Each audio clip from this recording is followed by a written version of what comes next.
observed during the welding process. Now, we look into that weld metal nucleation mechanism.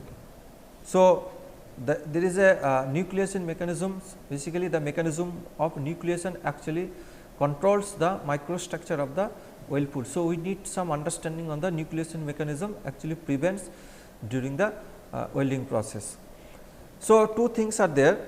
If you see actual welding process, that first is the growth of the columnar grains is basically interrupted by the formation of the new grains. So, new grains, formation of the new grains, they interrupt the growth of the columnar grain, and we see the growth of the columnar grain is actually the rear observed normally in the rear side of the weld pool.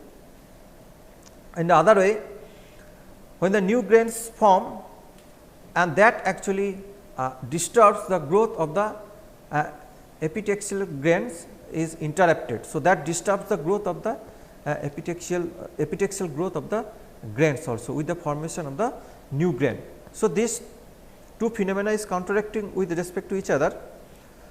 Then new grains normally are often equiaxed rather than the columnar kind of the structure. So, new grain forms here during the welding process, most of the we can find out it is almost the equiaxed structure rather than the columnar kind of the structure. Now, if you see the dendrites in the, if you see the dendrite, the Mussey zone behind the trailing portion, that means rear part of the weld pool, and in this case the mechanism of nucleation is basically depends on the several phenomena. One thing is the dendritic fragmentation. So, here if you see that dendritic fragmentation is happens because on the trailing side, on the rear side of the weld pool, there is a formation of the dendrites, and the due to the convective flow of the liquid metal within the weld pool, that actually brings the two mechanism, that means fragmentation of the dendrite. At the same times, the partially metals can be detached from the grains. So, these two promotes the formation of the heterogeneous nucleation most of the cases at the trailing side of the weld pool. So, the mechanism of nucleation during the welding process is better explained. One point is that dendritic fragmentation, then grain detachment, and that actually mainly promote the heterogeneous nucleation process. So, this figure also if you see that dendritic fragmentation, grain detachment is very obvious. So, and that is that travel from one point to another point is due to the only the convection of the molten metal.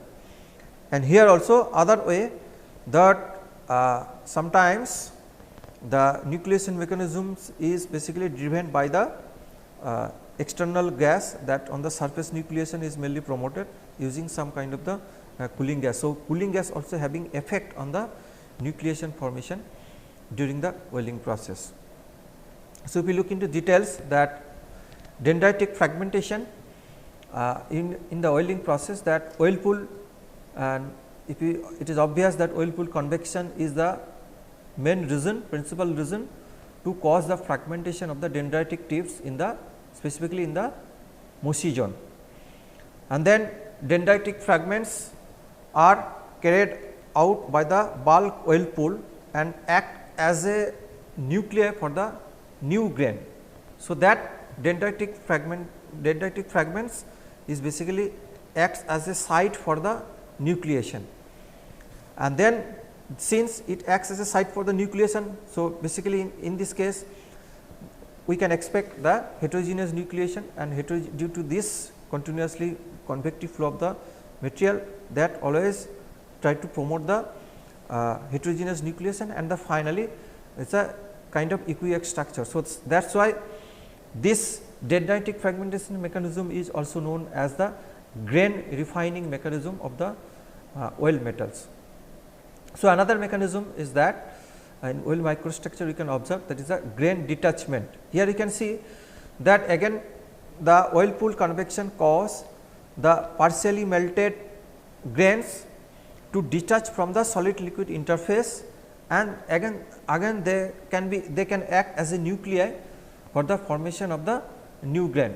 So, if you look into the figure, that heterogeneous nucleation here starts, and the mechanism for the equiax dendritic structure, the Musijan, and from there that promote the heterogeneous nucleation process and with respect to the welding direction.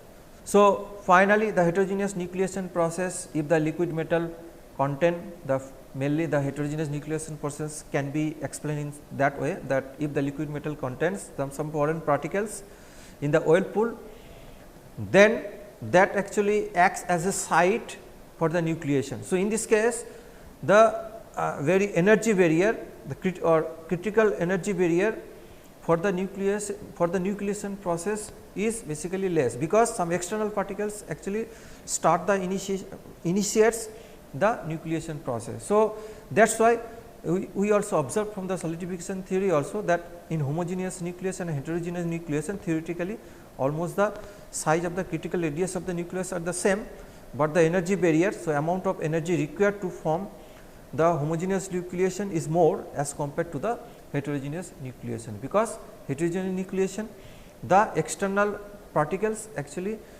promotes or the site of the nucleation. So, barrier requirement is less in this case, energy barrier requirement is less.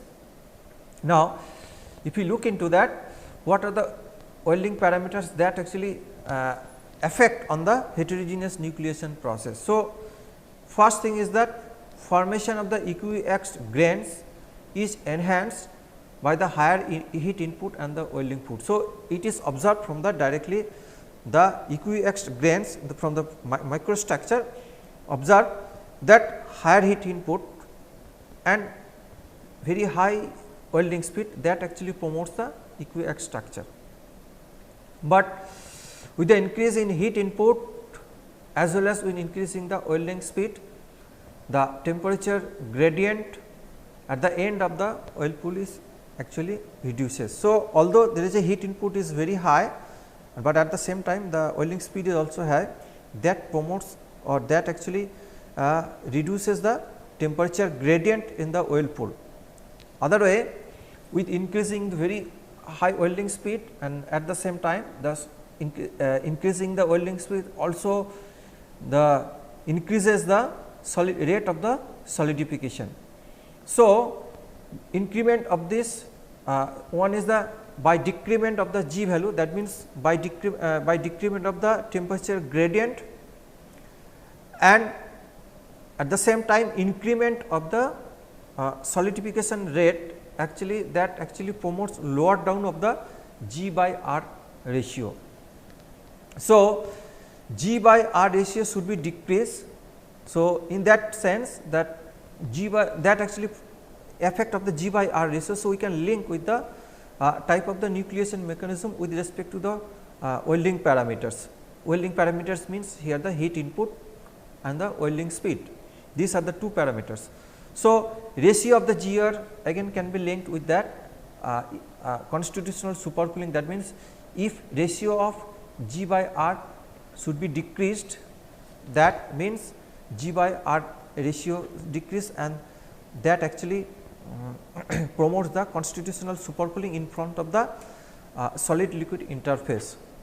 So, therefore, should be increased G by R ratio should be increased for the equiaxed grain formation. That means, G by R should, if we high value of the G by R ratio, that actually promotes the equiaxed grain formation. Here you can see the, so G by R ratio, from here you can see that G by R ratio is very high, then it actually promotes the planar kind of the solid interface, or if G by R ratio is low, that means low value of G by R ratio actually promotes the equiaxed structure. So, in this case the if we want to find out the low value of the G by R ratio, that means in that case the it promotes the equiaxed grain structure.